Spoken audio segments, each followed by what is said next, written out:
My name is Swaraj. So today we are going to discuss a most important topic in Indian polity, that is Union Executive. And union executive में आज हम लोग देखेंगे president of India. तो इसका एक part है ये एग्जीक्यूटिव का प्रेसिडेंट। सो बेसिकली गवर्नमेंट के देखना तीन पिलर्स होते हैं, एग्जीक्यूटिव्स, लेजिस्लेचर एंड जुडिशरी। तो उसमें से आज हम लोग एग्जीक्यूटिव्स देखने वाले हैं। ठीक है, सो बेसिकली जो एग्जीक्यूटिव्स है वो संविधान में पार्ट 5 आर्टिकल 52 से लेके 78 में लिखे गए हैं। So basically what are executives? Executives वो ऑर्गन है गवर्नमेंट का जो इम्प्लीमेंटेशन एंड एडमिनिस्ट्रेशन हैंडल करता है। ठीक है, सारा जो गवर्नमेंट का जो पॉलिसी फॉर्मेशन एंड इम्प्लीमेंटेशन होगा वो ये लोग करेंगे। बेसिकली ये अकाउंटेबल होते हैं टू द लेजिस्लेचर। ये कोई भी लॉ बनाते हैं या कोई भी काम करते हैं, so basically they are accountable, responsible to the parliament या एनी अदर अथॉरिटी, जैसे कंट्री में होगा। तो हमारे यहाँ पे जो एग्जीक्यूटिव्स है they are responsible for to Lok Sabha basically. ठीक है, in the parliamentary form of executive, prime minister is the head of government and the head of state में भी मोनार्क, जैसे कि यूके में है कॉन्स्टिट्यूशनल मोनार्क, और इंडिया में प्रेसिडेंट है रिपब्लिकन हेड। ठीक है, तो पार्लियामेंट्री फॉर्म में दो टाइप के एग्जीक्यूटिव्स होते हैं, एक तो नॉमिनल एग्जीक्यूटिव होते हैं, एक रियल एग्जीक्यूटिव होते हैं। तो जो प्रेसिडेंट है वो नॉमिनल एग्जीक्यूटिव है, या हम बोल सकते हैं head of the state. And जो प्राइम मिनिस्टर है वो रियल एग्जीक्यूटिव्स है, उसको बोल सकते हैं हेड ऑफ द गवर्नमेंट। ठीक है, और सेमी प्रेसिडेंशियल सिस्टम भी होता है, जैसे कि फ्रांस में जहाँ पे president head of the state होता है and prime minister head of the government होता है। देन प्रेसिडेंशियल सिस्टम भी है हमारे पास कुछ कंट्रीज में, जैसे कि यूएस में, जहाँ पे प्रेसिडेंट दोनों होता है, हेड ऑफ द स्टेट भी होता है as well as head of the government भी होता है। तो ये भी यहाँ पे होता है, मतलब अलग अलग फॉर्म्स ऑफ गवर्नमेंट है। तो हमारा जो है वो पार्लियामेंट्री फॉर्म ऑफ सिस्टम है, याद रखना। एंड ये जो पार्लियामेंट्री फॉर्म ऑफ सिस्टम है हमने कहाँ से बोरो किया है? ये हमने बेसिकली बोरो किया है यूके से, तो ये चीज याद रखना। But there is a slight difference. देखना, यूके में जो हेड ऑफ द स्टेट है वो मोनार्क है, बट इंडिया में रिपब्लिक है। वहां पे किंग है, क्वीन है, हमारे पास प्रेसिडेंट ऑफ इंडिया है। वहां पे जो प्राइम मिनिस्टर होता है वो हमेशा हाउस ऑफ कॉमन से होता है। हमारे यहाँ पे जो प्राइम मिनिस्टर होता है वो लोकसभा से भी हो सकता है या तो राज्यसभा से भी हो सकता है। मनमोहन सिंह ये राज्यसभा के मेंबर थे, Narendra Modi current prime minister of India ये लोकसभा के मेंबर है। तो ये कुछ डिफरेंस है, तुम्हें पता होना चाहिए, तो मैंने बस बता दिया। So moving further, how many executives are there? There are total 5 executives: president, vice president, prime minister, council of minister and attorney general of India। तो आज के लेक्चर में हम लोग प्रेसिडेंट के बारे में पढ़ने वाले हैं। देन प्रेसिडेंट क्या है? President is head of the state, he is the first citizen of the country, he is the symbol of solidarity, unity and integration of the nation. Basically हमारा जो प्रेसिडेंट है इसका एंड यूएस प्रेसिडेंट को compare नहीं कर सकते हो। पहली बात तो यूएस का president is much stronger than Indian president. ठीक है, और बहुत सारा डिफरेंस भी है। वह हेड ऑफ द गवर्नमेंट है, ये हेड ऑफ द स्टेट है इंडियन प्रेसिडेंट। ठीक है, याद रखना। फिर बाद में वहां का प्रेसिडेंट का टर्म 4 साल होता है, बट इंडियन प्रेसिडेंट का टर्म 5 साल होता है। हमारे यहाँ पे प्रेसिडेंट कोई भी बन सकता है, मतलब कोई भी सिटीजन हो सकता है। सिटीजन बाय बर्थ भी हो सकता है या बाय नेचुरलाइजेशन या रजिस्ट्रेशन हो सकता है। बट यूएस में बाय बर्थ ही सिटीजन होना चाहिए, तो ही वो बंदा प्रेसिडेंट बन सकता है। तो प्रेसिडेंट कैसे इलेक्ट होता है? तो बेसिकली एक चीज याद रखना, डायरेक्ट इलेक्शंस नहीं होते हैं। तो he is elected by elected members of Lok Sabha and Rajya Sabha, elected members of legislative assembly of the states, इसको बोलते हैं हम लोग विधानसभा। ठीक है, लेजिस्लेटिव काउंसिल पार्ट नहीं लेती है, याद रखना। And legislative assembly of UT, of Delhi, Pondicherry and Jammu Kashmir. तो यहाँ पे एक वर्ड के ऊपर एम्फसाइज रखना, इलेक्टेड। तो बस इलेक्टेड मेंबर ही वोट करेंगे। So basically who can not vote? Nominated. तो बेसिकली देखना, nominated members of Rajya Sabha and Lok Sabha नहीं वोट करेंगे, nominated members of state legislative assembly vote नहीं करेंगे, मेंबर्स ऑफ लेजिस्लेटिव काउंसिल, यहाँ पे both elected and nominated members नहीं वोट करेंगे। यहाँ पे nominated members of union territory Delhi, Pondicherry and Jammu Kashmir ये भी वोट नहीं करेंगे। तो बेसिकली याद रखना सिर्फ इलेक्टेड मेंबर ही वोट करेंगे, नॉमिनेटेड मेंबर्स वोट नहीं करेंगे। देन इनका टर्म जो है it is 5 years। He can sit in office beyond 5 years until then unless the next president is elected। ठीक है, एंड ये any number of time election लड़ सकता है, प्रेसिडेंट बन सकता है।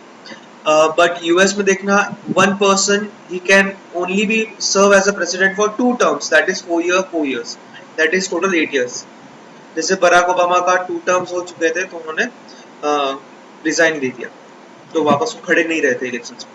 सो व्हाट आर द क्वालिफिकेशंस? अगर तुमको प्रेसिडेंट बनना है तो तुमको कुछ सर्टेन क्वालिफिकेशन है, that he should be Indian citizen, minimum age should be 35 years of age, he should have qualified the condition to be elected as member of लोक सभा। ठीक है, लोक सभा के जो भी क्वालिफिकेशंस है उसके लिए एलिजिबल होना चाहिए वो।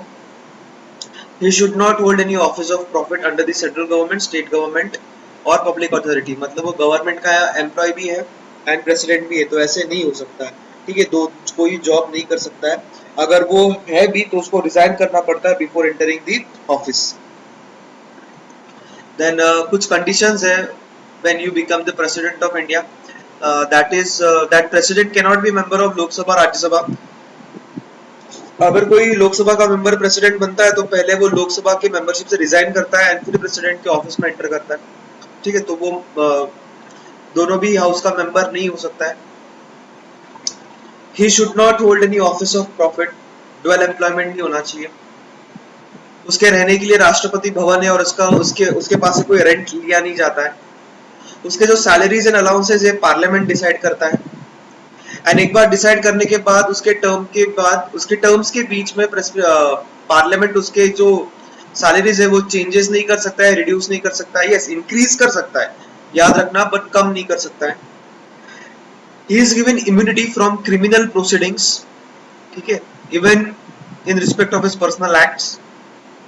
Arrest or imprisonment of president cannot take place. Only civil proceedings can be initiated for his personal acts. That too after giving 2 months prior notice. तो ये conditions है कुछ, याद रखना। Can the president's office be vacant? Yes, president का office vacant हो सकता है। कब हो सकता है? जब वो अपना पूरा term complete कर ले। अगर प्रेसिडेंट रेजिग्नेशन कर देता है, नहीं रेजिग्नेशन किसको लिखता है? Vice president. अगर लोकसभा या राज्यसभा इम्पीचमेंट मोशन उसके अगेंस्ट पास करते हैं, if he dies in the office, if supreme court declares his election invalid. अब एक चीज याद रखना, अगर प्रेसिडेंट मर जाता है तो उसके जगह पे एक्टिंग प्रेसिडेंट आता है, वाइस प्रेसिडेंट। अगर वाइस प्रेसिडेंट भी नहीं रहेगा तो उसके जगह पे आता है chief justice of India, and अगर चीफ जस्टिस ऑफ इंडिया भी नहीं रहेगा तो उसके बाद आता है सीनियर मोस्ट जज ऑफ सुप्रीम कोर्ट। तो ये एक हायरार्की है जिसमें वो ऑफिस एक्ट होता है, बट कोई भी अगर एक्ट कर रहा है एज अ प्रेसिडेंट तो मैक्सिमम टर्म है 6 months, they can only act for 6 months। So basically impeachment process देखते हैं हम लोग, जो लोकसभा राज्यसभा में इनिशिएट हो सकता है। सो उसको अगर इम्पीच करना है तो there is only one ground basically, that is violation of the constitution, and this impeachment process can be initiated by Lok Sabha और राज्यसभा। तो हम लोग एग्जांपल लेते हैं कि लोकसभा में इनिशिएट हुआ है, तो लोकसभा में इनिशिएट होता है तो उसके लिए सबसे पहले तो 1/4 members should sign it and 14 days prior notice is given to the president. Lok Sabha फिर उसको पास करता है 2/3 मेजोरिटी के साथ एंड फिर उसको राज्यसभा में सेंड करता है। फिर राज्यसभा इन्वेस्टिगेट करता है उस चार्जेस को एंड फिर राज्यसभा उसको पास करता है 2/3 मेजोरिटी के साथ, एंड जिस दिन ये पास हो जाता है वहां से he is deemed to be removed from his office. तो ये उसका है इम्पीचमेंट प्रोसेस। तो ये क्वेश्चन यहाँ पे पूछ सकते हैं, on which ground he can be removed, that is only one ground, it is violation of constitution. Then powers की जब बात करते हैं तो ये फॉलोइंग 7 पावर्स है उनके पास: executive power, legislative power, financial power, judicial power, diplomatic power, military power and emergency power. Executive powers में बेसिकली जो भी मेजर अपॉइंटमेंट्स होते हैं नेशनल लेवल में, जैसे पीएम को अपॉइंट करना, मिनिस्टर्स को अपॉइंट करना, अटॉर्नी जनरल ऑफ इंडिया को अपॉइंट करना, यूपीएससी के मेंबर्स एंड चेयरमैन को अपॉइंट करना, तो ये सारे उनके एग्जीक्यूटिव पावर है। लेजिस्लेटिव पावर में जैसे कोई मनी बिल अगर उनको इंट्रोड्यूस करना है तो वो एक वहां पे आ सकता है, या कोई सेशन है उसको समन करना है या प्रोरोग करना है वो वहां पे आ सकता है। वीटो पावर एक उनका लेजिस्लेटिव पावर हो सकता है। ठीक है, फाइनेंशियल पावर अगर देखा तो मनी बिल जो है वो सिर्फ लोकसभा में लेके आ सकते हो, और उसके लिए तुमको प्रेसिडेंट की परमिशन की जरूरत लगती है। जुडिशियल पावर में तुम्हारे chief justice of India, supreme court, high court के जजेस जो है उनको ये अपॉइंट करते हैं। डिप्लोमेटिक पावर मतलब जो भी इंटरनेशनल ट्रीटीज है वो प्रेसिडेंट के नेम के अंडर साइन होते हैं। जो तुम्हारे एम्बेसडर्स होते हैं या हाई कमिश्नर्स होते हैं डिफरेंट कंट्रीज में, उसको भी यही अपॉइंट करते हैं। मिलिट्री पावर मतलब ये कमांडर इन चीफ है तीनों फोर्सेस के, आर्म्ड, नेवी एंड एयरफोर्स के। Then we can say he can declare a war, he can conclude a peace with any country subject to parliamentary approval. Emergency powers के लिए हम लोग ने video देखा है, जैसे 3 टाइप ऑफ इमरजेंसी है, national emergency, presidents rule and financial emergency. तो ये मैंने इतने ब्रीफ में नहीं बताया है क्योंकि आई डोंट थिंक सो कि तुमको इतना पूछेंगे, ये बहुत सिविल सर्विसेज टाइप का हो जाएगा। But from your exam point of view, general studies या जनरल कंपटीशन के पॉइंट ऑफ व्यू से तुमको बस इतना याद रखना है, जो कुछ पॉइंट्स मैंने बताया है वो नोट डाउन कर लीजिए। अगर तुमको कुछ डाउट रहेगा तो यू कैन कमेंट बिलो और you can directly text me. Thank you.